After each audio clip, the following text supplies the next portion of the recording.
Welcome to Keep the Faith Ministry News. One of the most foundational, but increasingly forgotten principles in Scripture is God's command to honor the Sabbath. Remember the Sabbath day, to keep it holy. Exodus 28.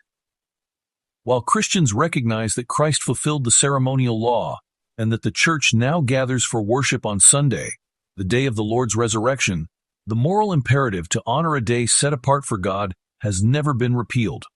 Yet in our modern era, Sunday has become indistinguishable from Saturday. What was once a day of rest, worship, and spiritual reflection has become a blur of consumerism, entertainment, errands, and youth sports. If attended at all, the church service is too often viewed as just another item on a crowded weekend checklist. The Scriptures make it clear, the Sabbath, now the Lord's Day, is not merely a suggestion. It is a covenantal sign. Isaiah 58 offers a sobering yet hope-filled promise. If thou turn away thy foot from the Sabbath, from doing thy pleasure on my holy day, and call the Sabbath a delight, the holy of the Lord, honorable, and shalt honor him, not doing thine own ways, nor finding thine own pleasure, nor speaking thine own words, then shalt thou delight thyself in the Lord, and I will cause thee to ride upon the high places of the earth. This is not about legalism or checking boxes. It is about honoring what God calls holy. It is about recognizing that the rhythm of 6 days of labor and 1 day of rest is not arbitrary. It's embedded in the created order. God himself modeled it in Genesis 2:1-3. He sanctified the seventh day. He didn't need the rest, but we did. Yes, it's true. We can and should worship and serve the Lord daily.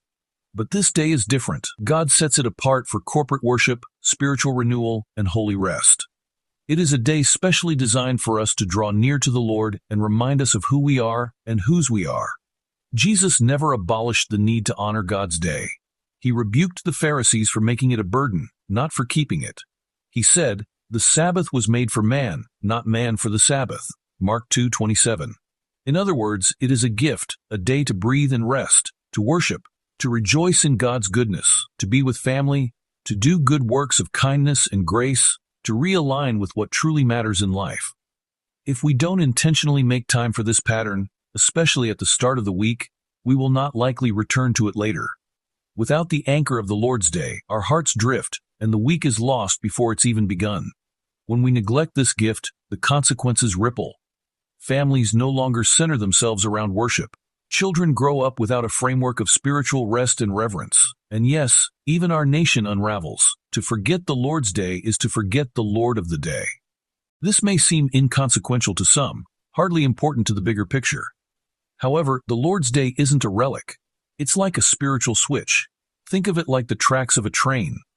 A tiny adjustment at the switch can determine whether that train ends up at its destination or miles off course. Honoring Sunday as the Lord's Day might seem like a small thing. Still, its impact on the trajectory of our lives and our culture is enormous. If we recover the delight of God's appointed day, then the promise of Isaiah applies. He will cause us to ride upon the high places of the earth. Isaiah 58:14. That is not just a personal blessing, it is a solemn promise from God for national renewal.